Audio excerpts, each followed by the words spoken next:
ارشاد فرمایا یا ایھا الذین آمنوا، اے ایمان والو، اقیم الصلاۃ، نماز قائم کرو۔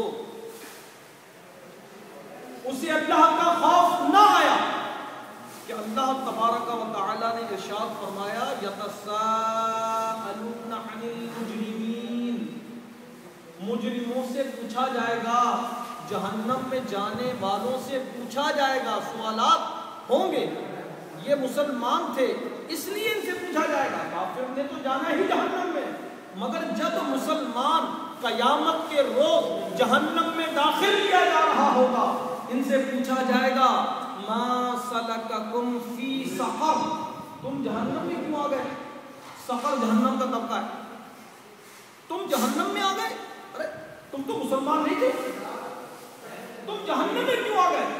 قرآن پاک میں اللہ تبارک و تعالی ارشاد فرماتا ہے قالوا، یہ جواب دیں گے، یہ کہیں گے لم نک من المصلین، ہم نمازیں نہیں پڑھا کرتے تھے، نمازیں نہ پڑھنے کی وجہ سے جہنم میں جھونک دیے گئے۔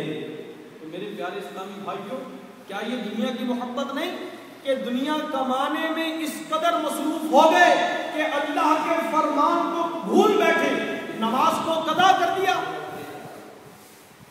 قضا کر کے نماز اگر پڑھ بھی لی نا تو بھی عذاب ابھی مسلم ہے، گناہ نامہ اعمال میں لکھ دیا گیا، اور جو بد نصیب قضا نماز بھی نہ پڑھے، نماز سرے سے پڑھتے ہی نہیں، ان کا کیا بنے گا، ان کا کیا حال ہوگا؟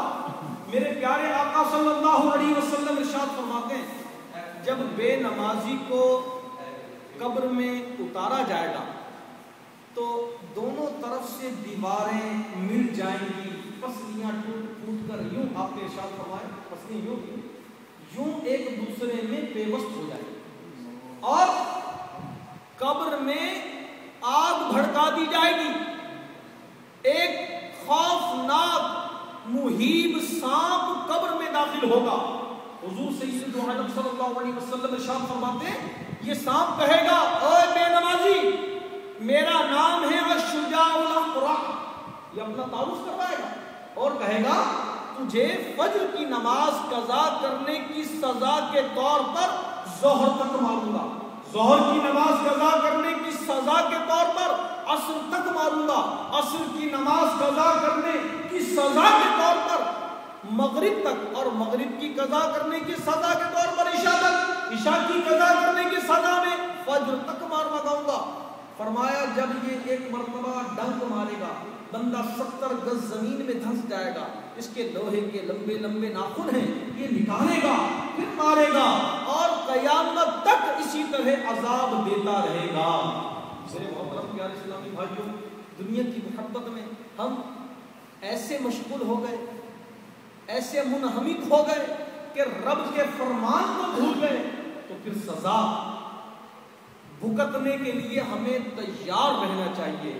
محترم اسلامی بھائیوں، حضرت موسیٰ علیہ السلام کا غالباً واقعہ ہے کہ آپ ایک مقام سے گزرے تو ایک آدمی رو رہا تھا، بہت رو رہا تھا، ہاتھ اٹھا رہے تھے، اے مولا مجھے معاف کر دے، اے مولا میرے گناہوں کو معاف کر دے، اے پروردگار مجھے معاف کر دے، بہت رو رہا تھا۔ انہیں ترس آیا، اللہ کی بارگاہ میں عرض کی اے مولا اس کے گناہوں کو معاف کیوں نہیں کرتا، اس کے گناہوں کو معاف کر دے، کس طرح رو رہا ہے، کیسا نادم ہے گناہوں کا۔ تو اللہ تبارک و تعالی نے وہی نازل فرمائی کہ بات یہ ہے، یہ اگر اتنا روئے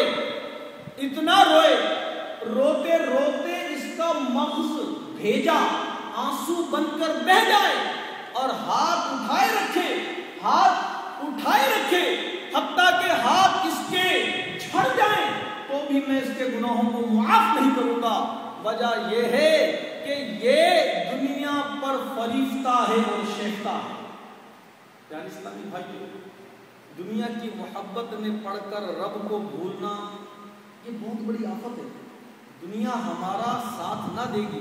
دیکھیں سیدنا عمر بن خطاب رضی اللہ تعالی عنہ، آپ والوں کے حالات جاننے کا وظیفہ جانتے تھے. آپ نے ایک دن قبر والوں سے گفتگو فرمائی.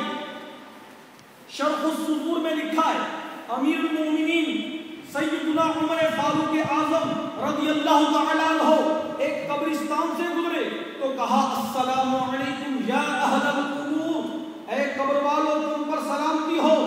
نئی خبریں یہ ہیں کہ تمہاری عورتوں نے نئی شادیاں رچا لی، تمہارے گھروں میں دوسرے لوگ آباد ہو گئے اور تمہارے مال تقسیم ہو چکے ہیں. تو آواز آئی اے عمر ہماری نئی خبریں یہ ہیں. قبر والوں نے پھر جواب دیا کہ ہماری نئی خبریں یہ ہیں کہ ہم نے جو نیک اعمال کیے ان کا بدلہ یہاں ملا، اور جو راہ خدا میں خرچ کیا اس کا بھی نفع پایا، اور جو دنیا میں چھوڑ کر آ گئے اس میں نقصان اٹھایا.